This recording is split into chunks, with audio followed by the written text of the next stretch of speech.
बिस्मिल्लाहिर्रहमानिर्रहीम अल्लाहुम्मा सल्ली अला सय्यिदिना मुहम्मदिन व आलि मोहम्मद। मैं हूं मन्नान अशरफ और आप देख रहे हैं आपका अपना यूट्यूब और फेसबुक चैनल। पाकिस्तान की सियासत नए एंगल पे एक दफ़ा फिर ऐसे यानी कि बहस मुबाहिसा शुरू हो गया। राना सनाउल्लाह साहब ने एक बयान दे दिया।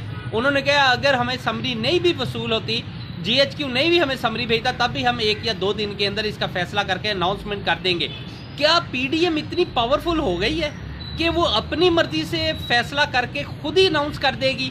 क्या इसका मतलब है कि जिनके सर के ऊपर, जिनकी मदद से इन्होंने रजीम चेंज ऑपरेशन करवाया, जिनकी वजह से आज ये इक़्तिदार में बैठे हैं और आज ये इक़्तिदार के अंदर आके इतने ज़बरदस्त तरीके से अपनी पावर शो कर देंगे कि जी हम जैसे चाहेंगे वैसे ही होगा? ऐसे नहीं होगा।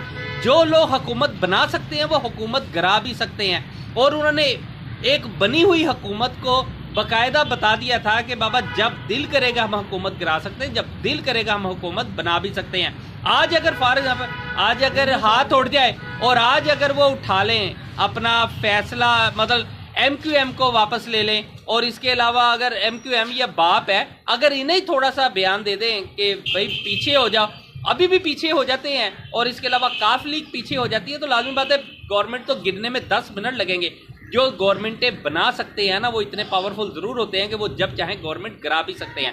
पाकिस्तान की सियासत में भूचाल तब आया जब राना सनाउल्लाह साहब ने ये बयान दे दिया और कि जी हम जब चाहेंगे कि हम इसकी अनाउंसमेंट कर देंगे। नहीं भी आती समरी तो तब भी, भाई कैसे हो सकता है? समरी के अंदर आप चाहते हैं कि आप ही का नाम हो, और बिल्कुल इमरान खान साहब 12 मरतबा अपने बयानात में कह चुके हैं कि हमें किसी भी सिपा सलार बनने में, किसी भी जो 3 स्टार जनरल है उन पे कोई एतराज़ नहीं है। सब हमारे लिए काबिल एहतराम है, सब हमारे लिए पावरफुल है, सब हमारे लिए बेहतरीन है। हम जानते हैं उनकी खुदादा सलाहियतों को, सब सलाहियत वाले जनरल है। जो भी सिपा सलार पाकिस्तान का बनेगा वो बेहतरीन सिपा सलार होगा। ये बात हम जानते हैं, पूरी कौम जानती है। हम जानते हैं कि हमारी ISI, हमारी पाक फौज किसी से भी कम नहीं है। अब मसला कहाँ खड़ा होता है? मसला ये खड़ा होता है जो तैनाती जिन्होंने करनी है उनके ऊपर सवाल उठता है। मतलब राना सनाउल्लाह साहब हो, जाफर जरदारी साहब हो, मौलाना फजलुर रहमान साहब हो, सवाल इनकी तैनाती करने पे उठता है।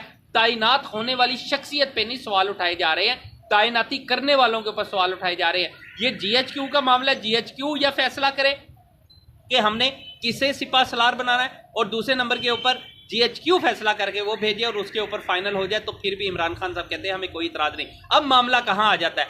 देखें इस टाइम के ऊपर जो मुल्की सूरत हाल है बहुत गंभीर हो चुकी है। मुआशी तौर पे पाकिस्तान बहुत कमज़ोर हो चुका हुआ है। यहाँ जिस हिसाब से हालात दिन ब दिन कमज़ोर होते चले जा रहे हैं, कोई भी नहीं चाहेगा कि हमारी हुकूमत जो है वो ज़्यादा देर चल के ये सारा बोझ उठा सके। इस टाइम PDM की गवर्नमेंट बिल्कुल बोझ नहीं उठा रही, खुसूसी तौर पर नून लीग बोझ नहीं उठा पा रही है। अब हल क्या है? अब देखे PDM पूरी कोशिश कर रही शहबाज शरीफ साहब के ये अपना बोझ जो है कंधे से उतारते।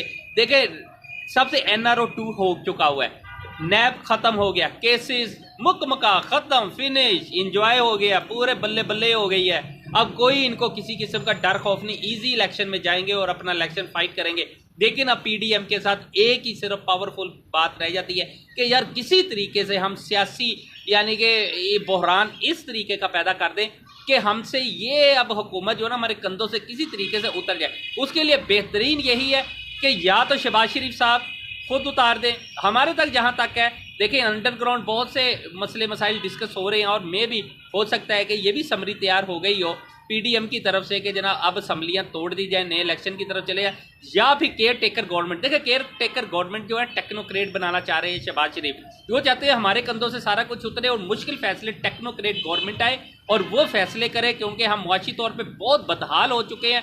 मुल्क जो है बहुत बुरी तरह दिवालिया की तरफ जाई जा रहा है। आए रोज़ आए दिन हमारी एक्सपोर्ट कम हो रही है, हमारी इंडस्ट्री बंद हो रही है, हमारी बेरोजगारी बढ़ रही है, हम यानी कि हर लिहाज से परेशानी के आलम में और मुश्किल तरीन हालात के अंदर, मुश्किल तरीन दिनों में गिरते चले जा रहे हैं। उसका यही हाल है कि टेक्नोक्रेट गवर्नमेंट आ जाए और वही आके वो 90 दिन की बजाय 190 दिन की गवर्नमेंट करे। लेकिन इमरान खान साहब ने इस बात पे सख्ती से मना कर दिया और उन्होंने इनकार कर दिया कि मैं टेक्नोक्रेट गवर्नमेंट को बिल्कुल नहीं मानूंगा। आइन के मुताबिक जो केयर टेकर गवर्नमेंट की मुद्दत है वही वो पूरी करेंगे। इससे एक दिन ना मैं ऊपर जाने दूंगा ना एक दिन कम होने दूंगा। लिहाजा जिस गवर्नमेंट ने भी आना है वो आम हालात के अंदर जो भी गवर्नमेंट बनती है वो अपनी बाकायदा आए और आके इलेक्शन करवाएं।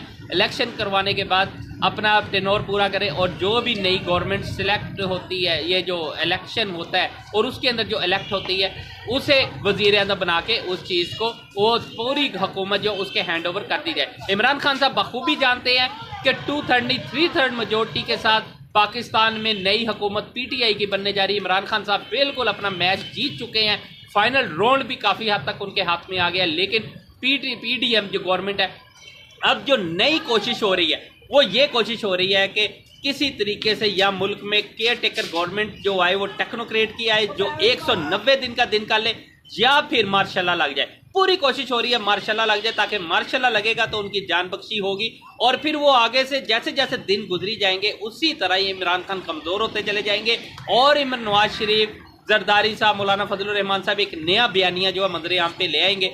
ऐसे हालात के अंदर बयानिया बनाने के लिए, इमरान खान को कमज़ोर करने के लिए मार्शल की बहुत सख्त ज़रूरत है। जिस हिसाब से इन्होंने फड्डा कर लिया GHQ के साथ, लगता यही है कि ये मार्शल की दावत बड़े तेज़ी के साथ दे रहे हैं, हर पल दावत दे रहे हैं। अगर ये अनाउंसमेंट अपनी करते हैं तो तब भी बहुत बड़े फड्डे हो जाएंगे। ये अगर नहीं करते और अगर वो समरी आती है, अब बात है कि समरी के ऊपर, सारा खेल समरी के ऊपर है। बहरहाल वो समरी जैसी आएगी मैं आपको जरूर बताऊंगा। चलते चलते एक खबर जरूर आपको दे दूं कि फैज़ हमीद, लेफ्टिनेंट जनरल फैज़ हमीद की जो लॉबी है बहुत तेजी के साथ काम कर रही और फाइनल राउंड के अंदर वो भी दाखिल हो गई है। बड़ी तेजी के साथ वो कामयाबियों की सीढ़ियां तय कर रहे हैं। मुमकिन है कि जनरल फैज़ हमीद साहब एक बहुत बड़े ओहदे के ऊपर आके बैठ जाए। जिस तरीके से उन्होंने नीचे से आके अपनी लॉबी के अंदर एंट्री मारी, अपनी लॉबी समेत जो जो उन्होंने प्लानिंग कर रहे हैं, देखें वो बिल्कुल लास्ट पे थे, पहले लिस्ट में नहीं थे, फिर अचानक लिस्ट के अंदर आते हैं और फिर स्टेप बाय स्टेप डिस्कस होना शुरू हो जाते हैं। मुमकिन है कि जनरल फैज़ हमीद साहब को भी आर्मी चीफ बनाया जा सकता है। ये सारा खेल इस टाइम चल रहा है और बड़ी तेजी के साथ चल रहा है। यानी कि हर पल गेम जो है बदलती है, बिगड़ती है, बनती है।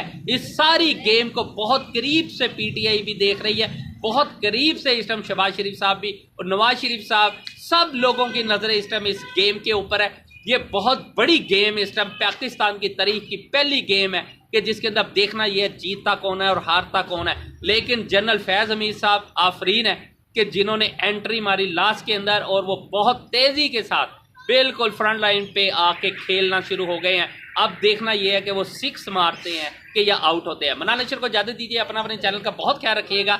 अल्लाह हाफिज़।